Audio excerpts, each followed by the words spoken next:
Hello, Jennifer Tochi. And it's Monday. So, in honor, I am wearing my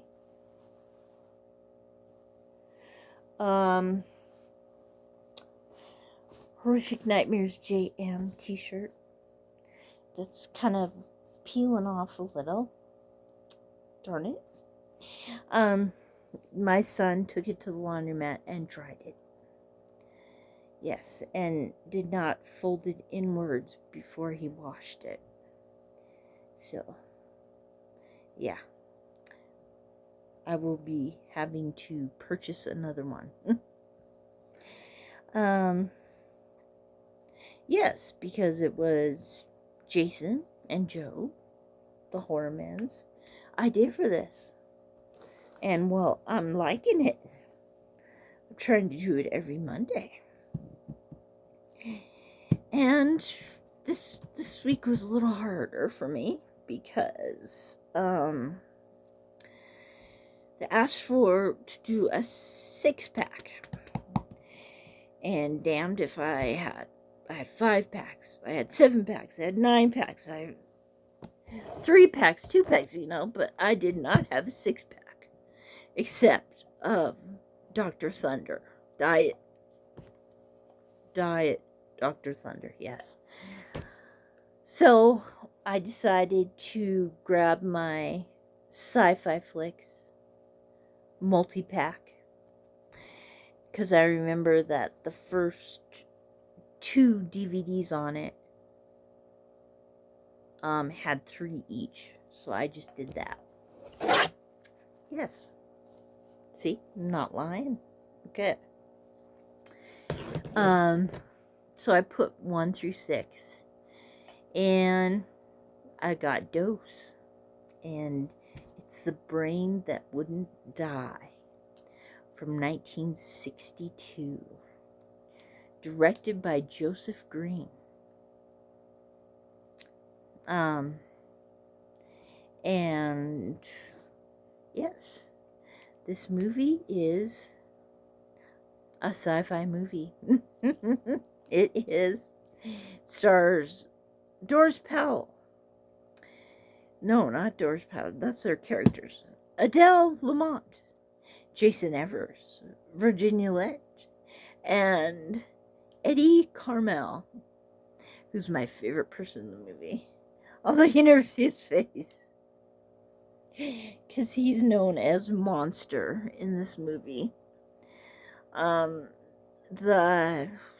What's it called? The people who worked with him had a whole bunch of nicknames for him. One of them was the Jewish Giant because he was so tall. And yeah, he was in the movie 50,000 BC and the Year of Living Locked Up. I'm looking up that movie, The Year of Living Locked Up, because that sounds like the coolest movie from its subscription. You know what I mean. Okay, yes. Okay, and The Brain That Wouldn't Die. Okay. Well, Dr. Bill, sorry, I'm clicking my pen too much, is a doctor who likes to experiment. I think this is kind of like a Frankenstein ripoff in a way, except you don't get all the and all those things. Yes. He likes to experiment. His father and him work together. And pretty much the first part of the movie you learn about Dr. Bill. He's very into bringing the dead back to life. Him and his dad are trying to save a guy and his heart stops beating and his brain stops working and he stops breathing. And Bill says, now can we try my way now that your way didn't work? And his dad is so frustrated with him, he goes, all right, the corpse is yours, do what you want to do. Which is, you gotta watch who you say that to. And yeah, they bring the man back to life. Bill does something to the guy's brain as the father has opened the chest cavity and is pumping the heart with his hand. And the man starts breathing, and they close him up, and he lives. Yes. And the nurse leaves, and the guy leaves, and his dad starts to tell him how he's worried about him. Because he's had a talk with the main boss. And the boss thinks he may have been stealing the parts from amputations and things like that. And he has. And he admits that to his dad. But, what are they going to do with him anyway? They just throw him away. Gosh, my 8-pound tumor, what did they do with that? I don't know. Did some mad doctor who likes to experiment and explore put it on a person? I don't know. Yes, but his dad says he has a new special compound that can be pumped into the brain that will keep the brain alive. And his dad warns him, watch out, the line between scientific genius and obsessive fascination is a thin line.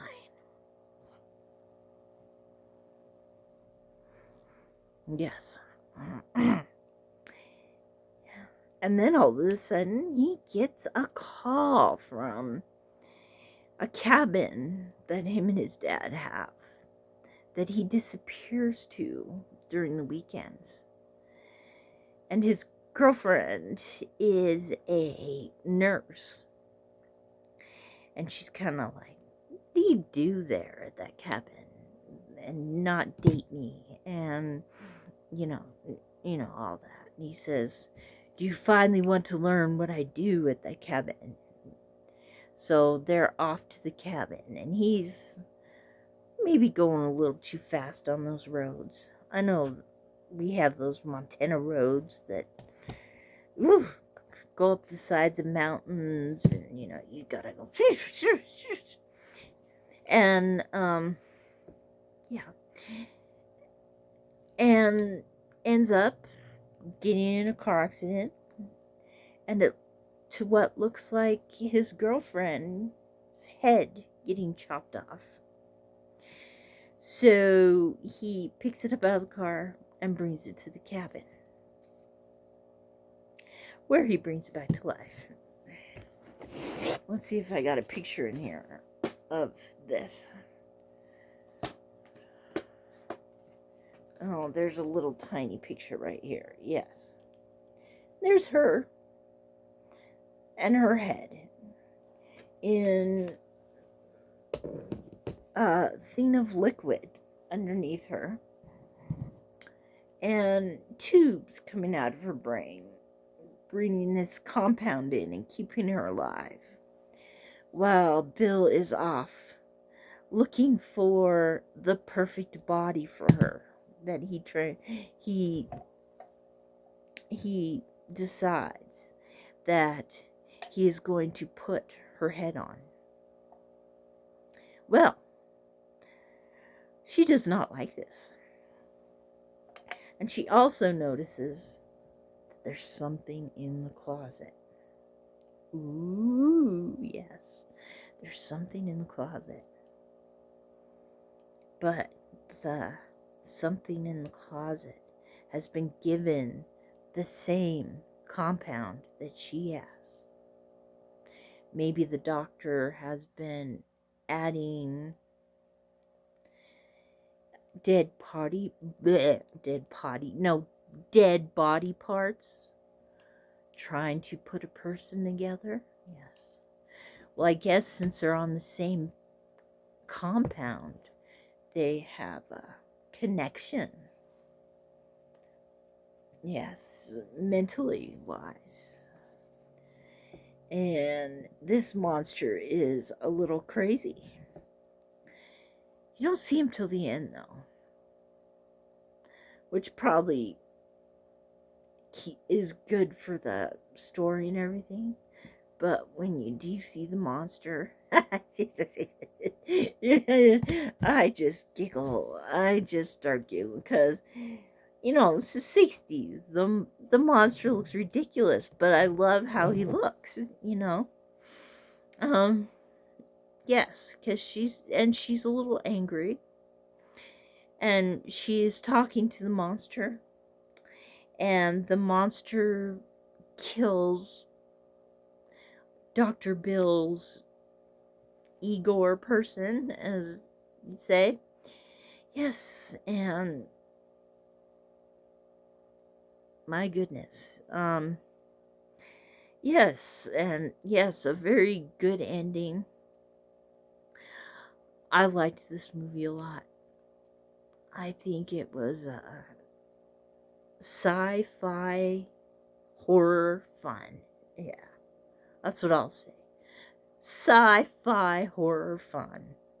And I don't know why this was only giving a 4.5 on that out of 10 from that on that thingy, the IPPD or whatever, because that's just silly. Because this was a fun movie. I liked it. Yeah. So everybody have a good night. Farewell.